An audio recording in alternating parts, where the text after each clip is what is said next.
C'est un jeune homme, dans la vingtaine à peu près, fraîchement diplômé, avec un avenir brillant devant lui. Mais au lieu de suivre la voie toute tracée, il décide de tout lâcher pour l'aventure.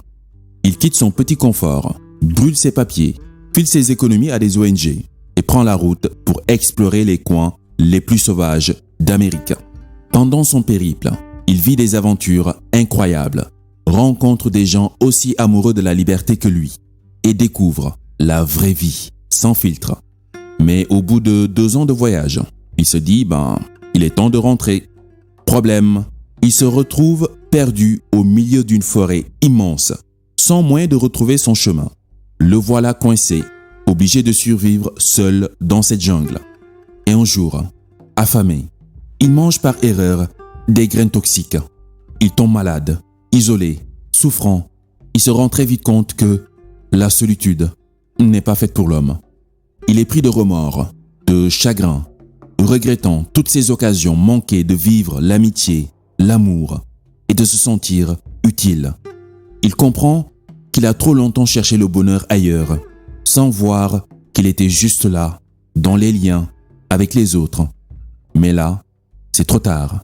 Il est en train de succomber au poison. Juste avant de mourir, Chris écrit dans un livre « Le bonheur n'est réel que lorsqu'il est partagé ». Cette histoire est celle du film Into the Wild, basé sur la vraie vie de Christopher McCandless. Un film que je vous recommande vivement, même si je vous ai un petit peu spoilé l'intrigue. Mais l'histoire en vaut vraiment le détour. Eh oui, chers frères, chères sœurs, l'être humain n'est pas fait pour vivre seul. Non, non, non. On n'est pas programmé pour vivre seul. En Afrique, on dit qu'il faut tout un village pour élever un enfant. Moi, je dis qu'il faut toute une communauté pour élever un citoyen. On a besoin les uns des autres, même si aujourd'hui tout semble être fait pour nous éloigner les uns des autres.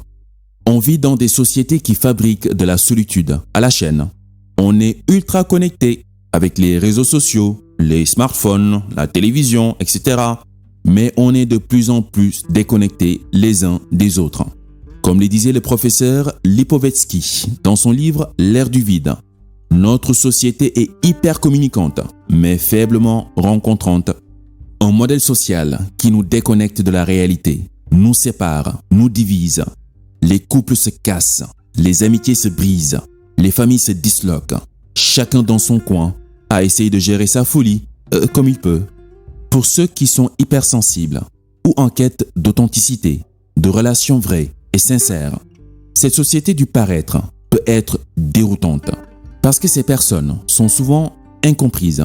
Elles n'ont pas vraiment les codes pour s'intégrer, ce qui rend la vie en société très compliquée et les pousse ainsi à s'isoler, à se retirer dans leur coin.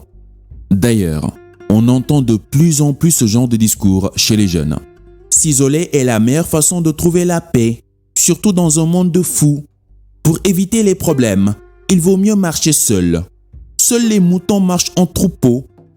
Déjà, il n'y a pas que les moutons qui marchent en troupeau. Il y a les loups, les lions, les abeilles. Pratiquement toute la nature vit en communauté. Mais nous les humains, je sais pas, on est à part. Penser que pour trouver la paix, il faut absolument fuir ce monde, entre guillemets, de fous, c'est à mon avis une très grosse erreur, voire même une douloureuse torture pour soi. Car, primo, même si tu vis caché dans une grotte au sommet de l'Himalaya, ce n'est qu'une question de temps avant que la folie humaine te retrouve chez toi et te pourrit la vie. Rappelle-toi de l'histoire. Dès qu'ils ont découvert l'Amérique, ils ont éradiqué les autochtones qui vivaient sur place. Penses-tu que tu peux rester caché dans ton coin sans croiser un jour un de ces descendants de psychopathes? Secondo, seul dans ta grotte, tu vas très vite te faire chier. Oh oui, et perdre goût à la vie. Déjà, essaie de rester seul chez toi pendant 1 mois, sans sortir, sans internet et sans contact avec l'extérieur. Tu risques de sauter par la fenêtre, car l'être humain a besoin d'exister. Et pour exister, on a besoin du feedback de l'autre. On se sent exister qu'à travers notre utilité aux autres. Tertio, s'isoler d'un monde jugé malade, c'est se priver non seulement des mauvais côtés, mais aussi de tout ce qu'il y a de bon. En restant dans ton coin, tu t'enfermes dans tes croyances. Tu fuis les confrontations qui pourraient te faire grandir. Tu deviens spectateur du chaos au lieu d'être acteur du changement. Au final, en s'isolant, tu ne fais pas mieux que ceux qui rendent ce monde malade. Comme quelqu'un disait, le monde ne sera pas zigouillé par ceux qui font du mal, mais par ceux qui les regardent sans rien faire.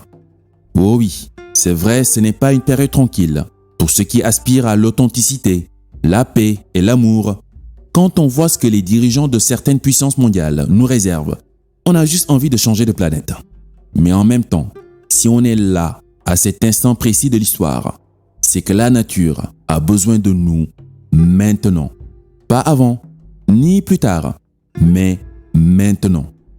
Alors, on fait quoi? On joue le jeu ou on se dégonfle?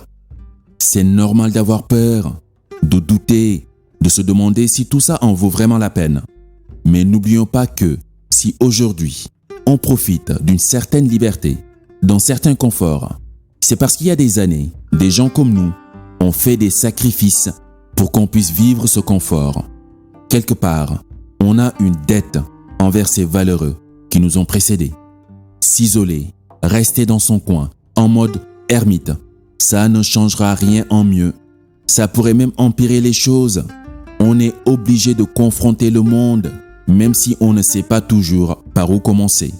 Un truc que j'ai appris avec le temps, c'est que la nature nous file toujours les ressources avant de nous envoyer en mission. Je répète, la nature nous donne toujours les ressources avant de nous envoyer en mission. Tu verras que tu ne te lances jamais dans un défi qui te tient à cœur sans que d'une manière ou d'une autre, tu aies rencontré des personnes exceptionnelles prêtes à te soutenir ou que tu te retrouves dans un environnement où les ressources existent. J'avais fait une vidéo sur la loi d'affinité, si tu veux avoir plus d'explications. Mais retiens juste qu'on n'est pas obligé d'affronter la vie tout seul. Déjà, seul, c'est pas vraiment marrant, hein? Avec qui tu vas fêter tes réussites par exemple?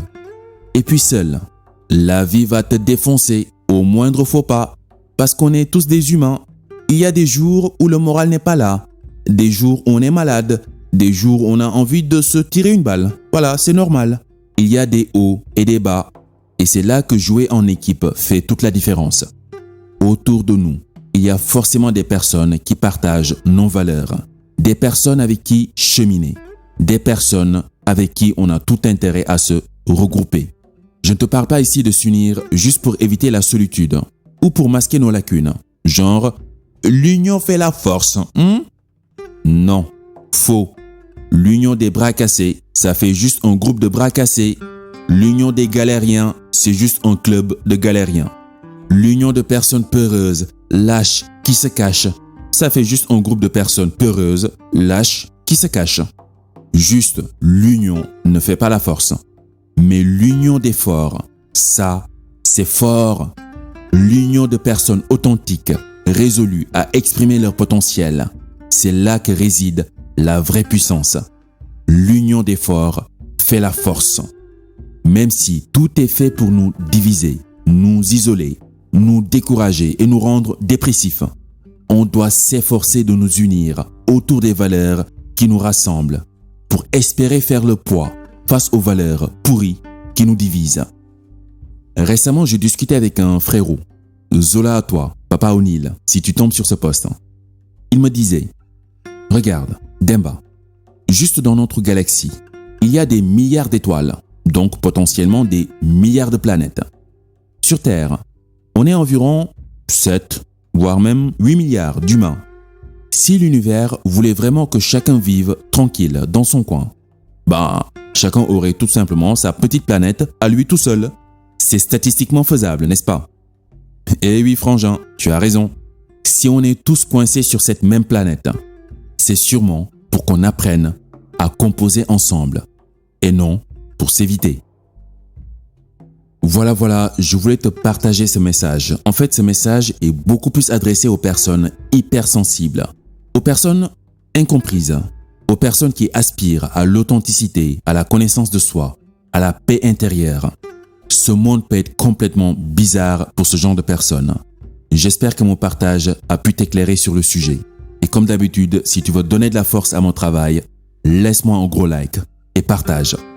C'était les chroniques by Demba. Sur ce, à la prochaine.